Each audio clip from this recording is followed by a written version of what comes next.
অভিন্ন নদীর পানি বন্টন ইস্যুতে একসময় বাংলাদেশকে তোয়াক্কা করত না ভারত। তাদের বিরুদ্ধে আন্তর্জাতিক আদালতে অভিযোগ জানিয়েও কোনো লাভ হয়নি। কারণ গত ১৬ বছর বাংলাদেশ শাসন করেছে একদল ভারতীয় দালাল চক্র। চীনের সাথে নদীর পানি বন্টন ইস্যুতে বিশ্বে এবার দ্বিমুখী অবস্থান নিয়েছে ভারত। এবার চীনা একটি নদীর পানি বন্টন ইস্যুতে তাদের নীতিকথা বেরিয়ে আসছে।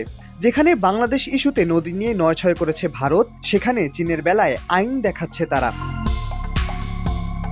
ঘটনা চীনের তিব্বতের ইয়ারলুং জাংবো নদী নিয়ে, যা ভারত বাংলাদেশে ব্রহ্মপুত্র নদ নামে পরিচিত।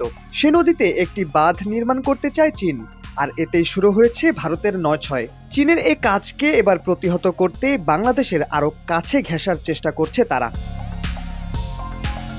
গত শুক্রবার বিষয়টি নিয়ে গণমাধ্যমে একেবারে সোজাসুজি কথা বলেছেন ভারতের পররাষ্ট্র মন্ত্রণালয়ের মুখপাত্র রণধীর জয়সওয়াল।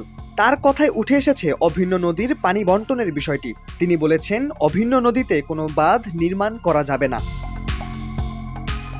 রণধীর জয়সওয়াল আরও বলেন, অভিন্ন নদীর ক্ষেত্রে ভাটির দেশের দিকেও খেয়াল রাখতে হবে। রাজনৈতিক ও বিশেষজ্ঞ পর্যায়ে সেই অধিকারের কথা বারবার জানানো হয়েছে।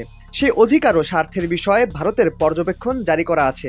সরকার সেই মতো প্রয়োজনীয় পদক্ষেপও গ্রহণ করবে।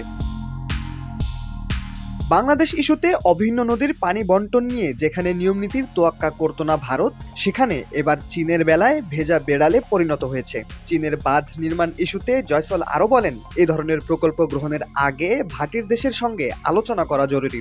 পরিস্থিতির ওপর ভারত নজর রাখছে, প্রয়োজনীয় ব্যবস্থাও নেবে। এ বিষয়ে জয়সওয়াল আরও বলেন, ওই তল্লাটে চীনের দখলদারি ভারত কখনোই মেনে নেবে না। তাদের ওই ঘোষণা ভারতের সার্বভৌমত্বের ওপর কোনো প্রভাবও ফেলবে না। ওই এলাকা ভারতের ছিল, ভারতেরই থাকবে। কূটনৈতিক পর্যায়ে তার বিরুদ্ধে প্রতিবাদ জানানো হবে। চীনের এই বাঁধ নির্মাণ করতে চীনের ব্যয় হবে আনুমানিক $13,700 কোটি। বাঁধ নির্মাণ হলে তা ভারতের নদী প্রবাহে রাখবে বিশাল প্রভাব। চীনের থ্রি গর্জেস বাঁধের চেয়ে বড় হবে এই বাঁধটি। এটি নির্মিত হলে তা হবে পৃথিবীর সবচেয়ে বৃহত্তম বাঁধ।